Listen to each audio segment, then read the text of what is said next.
अब जैसे जैसे वो ब्रिज का यूज करेगी वैसे वैसे वो फंस सकती है, लेकिन डिपेंड आईक्यू सोल के ऊपर करेगा कि क्या वो नॉकआउट कर पाएगी या फिर नहीं। मुझे लगता है कि गॉब्लिन की नॉक आ सकता है। आ गया, पगलू है सामने, बचकर।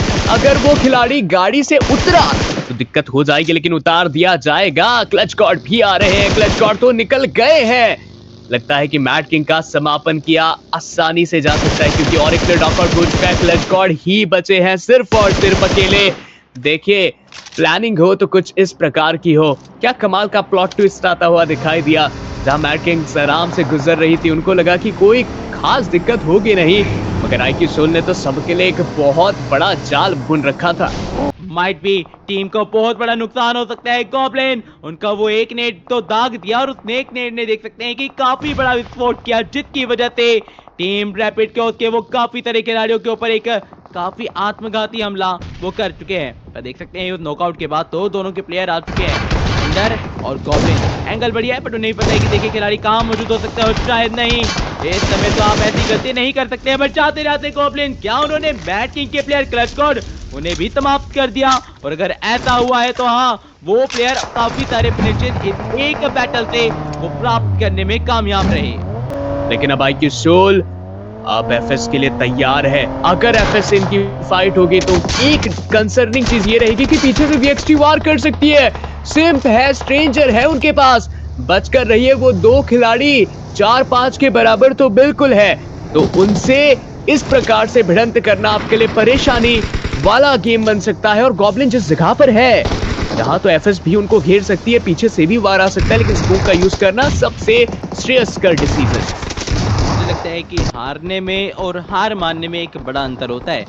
टीम आईक्यू सोल अभी के लिए देखिए वो हार मानना ओह नहीं नो! चाहते, भले यहाँ से वो हार जरूर से सकते हैं, बट गॉब्लिन के ऊपर जिम्मेदारी है। और गॉब्लिन जब जब इस खिलाड़ी के कंधों पे दारोमदार आता है, ये खिलाड़ी पूरी तरीके से अपनी पूरी जी जान लगाकर खेलता है। लगते ही अगर ओहो! उनके सामने खिलाड़ी मौजूद हुए तो ये खिलाड़ी नो डाउट बढ़िया एक समय बैक करेगा, एक प्लेयर को नॉकआउट करने में कामयाब रहेंगे। व्यक्ति के प्लेयर को वो समाप्त करना चाहते हैं, समाप्त कर सके, बट व्यक्ति चलिए स्ट्रेंजर ने इस समय उस खिलाड़ी की पोजीशनिंग को भापा और इस मुकाबले से उन्हें किया है बाहर, but their hopes are not over yet. आखिरी खिलाड़ी आप सामना करेंगे पूरी टीम आईक्यू सोल के प्लेयर्स का।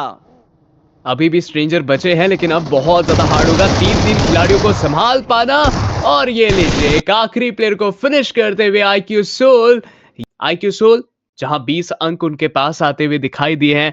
मतलब ओवरऑल स्टैंडिंग पर बहुत बड़ा अप्स एंड डाउन्स देखने मिलेगा मैजिक। ओवरऑल स्टैंडिंग में अभी भी देखिए टीम आईक्यू सोल हमें 26 टोटल पॉइंट के साथ देखने को मिल रही है, टोटल 16 एलिमिनेशन के साथ। और आईक्यू सोल उनको चैलेंज करने के लिए शायद जेंजी के प्लेयर्स आए हैं, क्योंकि लास्ट टाइम जेंजी के प्लेयर्स का कुछ अच्छा रहा नहीं था। इस बार देख सकते हैं कि टीम आईक्यू सोल लेजेंड उनकी तरफ से एक बेहतरीन शुरुआत। जब अच्छा गेम प्ले नहीं जाता है तो मेरा तो ये मानना होता है कि आपको सेफ खेलना चाहिए, लेकिन टीम ने सीधा स्कूल पर हमला किया है। और मुझे पता है आईक्यू सोल का ड्रॉप लोकेशन है, ये चीज तो देखिए पता होगी जेंजी की प्लेयर को, उसके बावजूद भी उन्होंने चार्जिंग किया है। अब प्रॉब्लम तो देखिए बनाई है उन्होंने खुद के लिए। और ये लीजिए समापन पूरी टीम का, लेजिट ने 4 प्लेयर्स को खत्म कर दिया।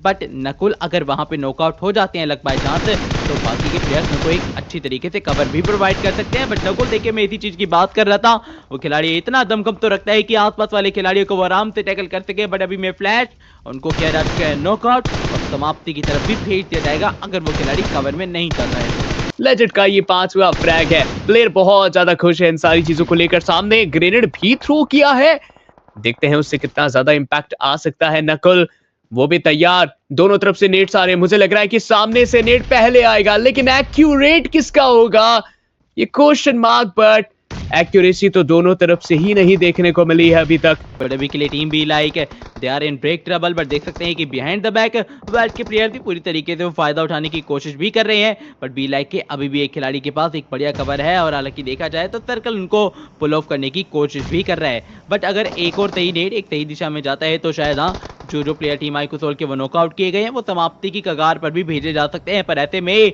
टीम आईक्यू सोल चली जा पी के वो बाकी के प्लेयर्स को भी समाप्त करने में कामयाब तो रहे, पर अब रोटेट करना पड़ेगा और अब रोटेशन के लिए सर्कल चेंज करना पड़ेगा, जिसके लिए जो जगह बनाने का काम है वो लेजेंड करना चाहते हैं। अभी तो आईक्यू सोल ये पूरा मैच कन्वर्ट करने को चक्कर में तैयार है। लास्ट गेम याद आ रहा है मुझे, लेकिन इस बार टेबल्स टर्न करने की कोई नीड नहीं होगी। लेकिन दूसरी टीमों के पास मौका है इस बार सारी चीजों को पलट देने का, मगर जब आईक्यू सोल आपके सामने दीवार की तरह खड़ी होगी, लास्ट टाइम तो 4 खिलाड़ी थे, इस बार तो सिर्फ 3 है। 3 के साथ भी चिकन ग्रैब करने की ताकत है आईक्यू सोल के अंदर। अब भला इनको रोकेगा कौन? अलाइव तो उन्होंने भी देखा होगा कि 6 बचा है, 3 हमारे पास, सामने 3 है, मगर 2 वेल्ट के 1 flash. Belt last time chicken छूटा था रोंडो के अंदर, उस चीज का कहीं बदला तो नहीं लेना चाहते। फ्लैश ने एक नॉक निकाल लिया, लेकिन ग्रेनेड का वो स्प्लैश डैमेज उनको फिनिश करेगा। वेरी गुड थंडर, बट शाम एचपी कम है। शाम कहीं लेजेंड को नॉक ना कर दे। अगर ये नॉकआउट आ गया तो मतलब वेल्ट का गेम हो जाएगा बहुत अच्छे तरीके से कैरी। और देखिए नॉकआउट ग्रैब कर लिया गया लेजेंड का। अब यहां सिचुएशन बन रही है, शाम को फिनिश भी कर दिया गया। अब एक 1 वर्सेस 1 सिचुएशन होगी, जहां आईक्यू सोल के पास 2 खिलाड़ी, बिकॉज नकुल को बचा लिया गया, मगर जस्टी के ऊपर ग्रेनेड और उसके बाद थंडर की फायरिंग। थंडर के लाइटनिंग स्प्रेस खत्म करेंगे वेल्ट के खिलाड़ियों को। आईक्यू सोल ने डिफरेंस बहुत बना दिया अपने 2 चिकन्स के साथ।